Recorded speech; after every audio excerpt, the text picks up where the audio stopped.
আসসালামু আলাইকুম প্রিয় দর্শকবৃন্দ, স্বাগতম জানাই আপনাদের আমাদের আজকের ভিডিওতে।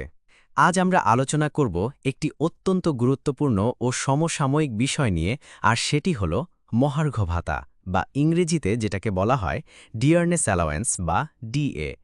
অনেকেই চাকরির ক্ষেত্রে এই শব্দটি শুনে থাকেন, কিন্তু আসলে মহার্ঘ ভাতা কী, কেন এটা দেওয়া হয়, কে পায়, কিভাবে হিসাব করা হয়, এসব প্রশ্নের উত্তর খুঁজে পেতে দেখে নিন ভিডিওটি সম্পূর্ণ। মহার্ঘ ভাতা কি? মহার্ঘ ভাতা হল একটি অতিরিক্ত ভাতা যা মূল বেতনের সঙ্গে যোগ করে প্রদান করা হয় কর্মচারীদের, যাতে তারা বাজারে দ্রব্যমূল্যের ঊর্ধ্বগতির কারণে জীবনযাত্রার ব্যয় সামাল দিতে পারেন। সহজ ভাষায়, বাজারে যখন জিনিসপত্রের দাম বাড়ে তখন একজন চাকরিজীবীর দৈনন্দিন খরচও বেড়ে যায়। এই অতিরিক্ত ব্যয়ভার সামাল দিতে সরকার বা কর্তৃপক্ষ কর্মীদের বাড়তি টাকা দেয়।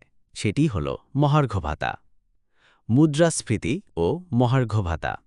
মুদ্রাস্ফীতি অর্থাৎ ইনফ্লেশনের সঙ্গে মহার্ঘ ভাতার সরাসরি সম্পর্ক রয়েছে।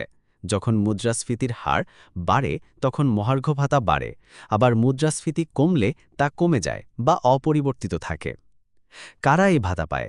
১. সরকারি চাকরিজীবীরা। ২. পেনশনপ্রাপ্ত ব্যক্তি। ৩. অর্ধ সরকারি বা স্বায়ত্তশাসিত প্রতিষ্ঠানের কর্মচারীরা। ৪. কিছু নির্দিষ্ট বেসরকারি প্রতিষ্ঠানের কর্মচারীরাও, যদি তাদের নিয়োগ চুক্তিতে এটি অন্তর্ভুক্ত থাকে।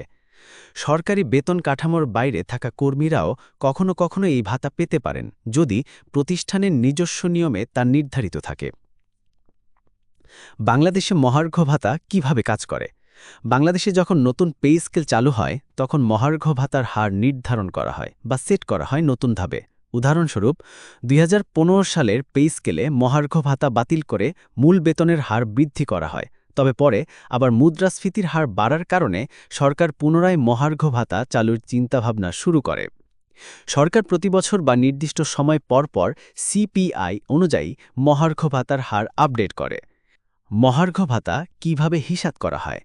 এটি নির্ধারিত হয় মূলত দুটি জিনিসের উপর ভিত্তি করে: মূল বেতনের একটি নির্দিষ্ট শতাংশ এবং সিপিআই, যেটি মুদ্রাস্ফীতির হার নির্দেশ করে। উদাহরণ, যদি কারো মূল বেতন হয় ২০,০০০ টাকা এবং মহার্ঘ ভাতা নির্ধারিত হয় ১০%, তাহলে তিনি মহার্ঘ ভাতা হিসাবে পাবেন ২,০০০ টাকা। মহার্ঘ ভাতা কেন গুরুত্বপূর্ণ? ১. এটি কর্মচারীদের বাস্তব জীবনের ব্যয় সামাল দিতে সাহায্য করে। ২. জিনিসপত্রের দাম বেড়ে গেলে তা থেকে আয় ব্যয়ের ভারসাম্য রক্ষা করে। ৩. এটি কর্মীদের প্রণোদনা হিসেবেও কাজ করে। ৪. কর্মীরা আর্থিক নিরাপত্তা ও স্থিতিশীলতা অনুভব করেন। সংক্ষেপে বললে, ১. মহার্ঘ ভাতা হল এক ধরনের প্রতিরক্ষামূলক ব্যবস্থা। ২. এটি মুদ্রাস্ফীতির প্রভাব থেকে রক্ষা করার একটি উপায়। ৩. কর্মীদের বেতন কাঠামোকে বাস্তব জীবনের সঙ্গে সামঞ্জস্যপূর্ণ করতে এটি গুরুত্বপূর্ণ ভূমিকা রাখে। আপনার করণীয়: আপনি যদি চাকরিজীবী হন তাহলে আপনার পে স্লিপ বা চাকরির শর্তপত্রে মহার্ঘ ভাতার বিষয়টি ভালোভাবে লক্ষ্য করুন। যদি আপনি সরকারি চাকরির প্রস্তুতি নিচ্ছেন তাহলে এই বিষয়টি আপনাকে লিখিত ও মৌখিক পরীক্ষায় কাজে দেবে। ভিডিও ভালো লাগলে ১. লাইক দিন, ২. কমেন্টে জানান আপনার মতামত, এবং ৩.